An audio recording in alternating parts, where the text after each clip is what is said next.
Welcome to Samhain Propworks. Today, our video is all about making fake stained glass, or as I like to call it, feigned glass. This is it, the final one you'll see me building is already installed. I'm getting snowed on right now, thanks Canada weather, and I'll show you the other examples of the other ones that I've done already, so you can get an idea of the final results that you can achieve doing this process. Anyways, stay tuned and enjoy the video.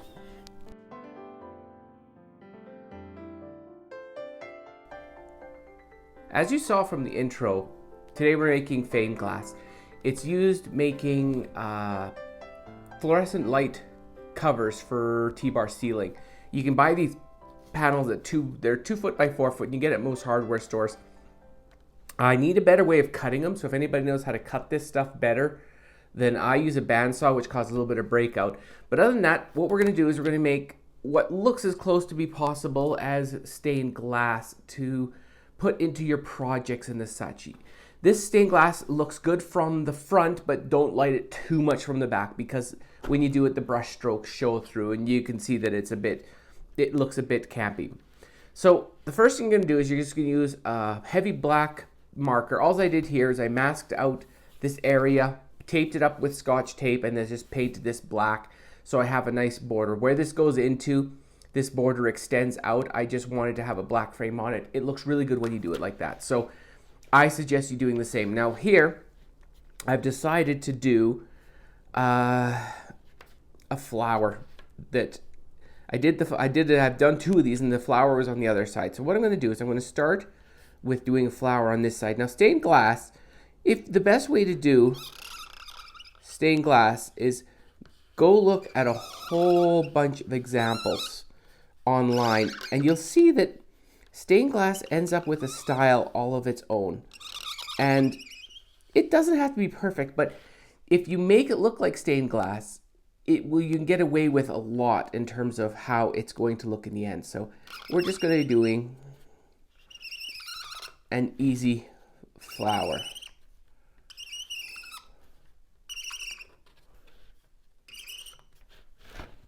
So I'm going to speed this up as I go through and quickly do the base picture.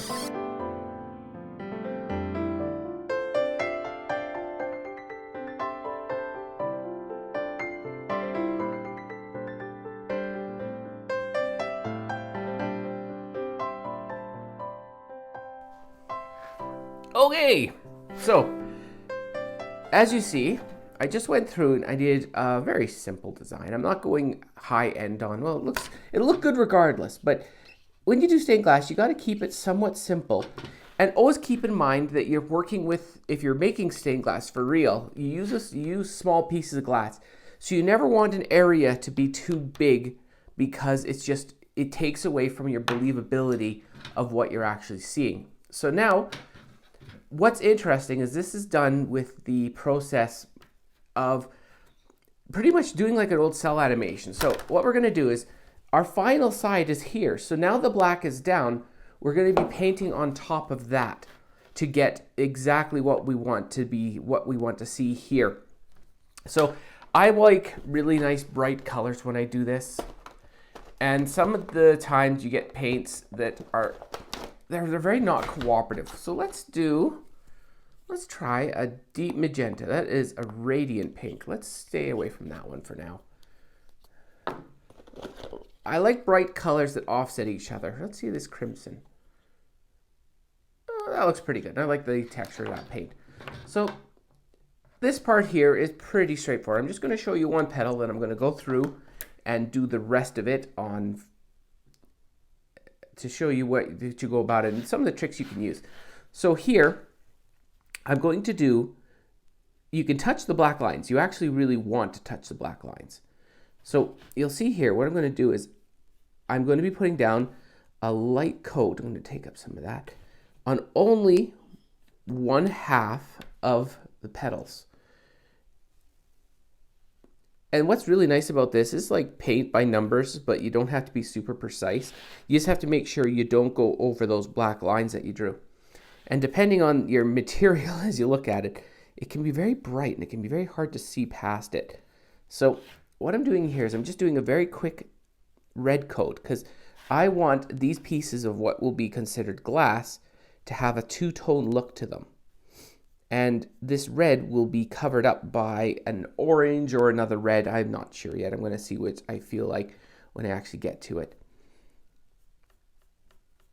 And what you're going to do is you do this. Now, what's really neat about how this works is you can see that it stays within the lines. Now, the next color I'm going to do, which I think is going to be orange, because it'll make this just a radiant flower. You'll see that when I put the orange on, after this dries, I'm going to put the orange right over top of the red, and it's going to cover it completely. And then you end up with the perfect gradient between them, where you would not normally be able to get away with that. Anyways, I'm going to let this dry. I'm going to do the orange, and then I'll be back. So we're back, and it's dried off. You see that I went through and I painted all of the areas that needed to be done. These are simple areas. They're not dual colored, so I figured I didn't need to show you me painting them going through. It would be like watching paint dry. And so if you see from this side now, we're almost there, and you can see that this material really makes it look like stained glass. I love how this stuff works. So now we're going to go through and we're going to do the final step, which is going to be putting orange in behind all of these petals in here, and I'll show you one more time before we're done, and we'll just take it from there. I'm just going to look here. It looks like my blue is a bit thin right there, so I may have to go touch that up after. So, to the orange. To the orange!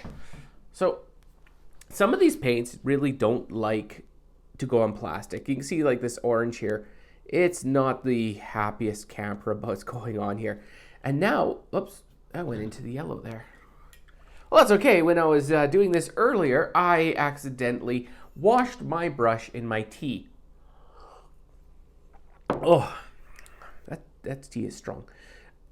There we go. So we're going to quickly just go over this whole area with the orange to fill it in.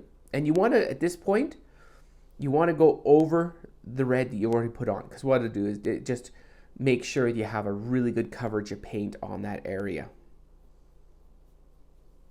Just like this. So it's really straightforward. So I'm just going to speed this up, and when I'm done, I'll come back and we'll talk. I'll show you the final result, and I'll show you the final install as well.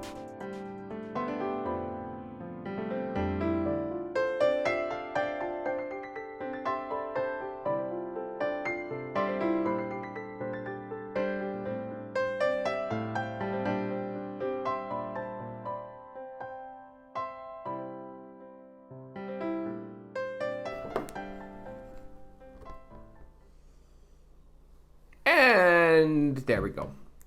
So as you see here, that when it's all finished, you can see the lovely effect that having that double layered paint goes, because you end up with this beautiful gentle gradient between them that would be this typical painting.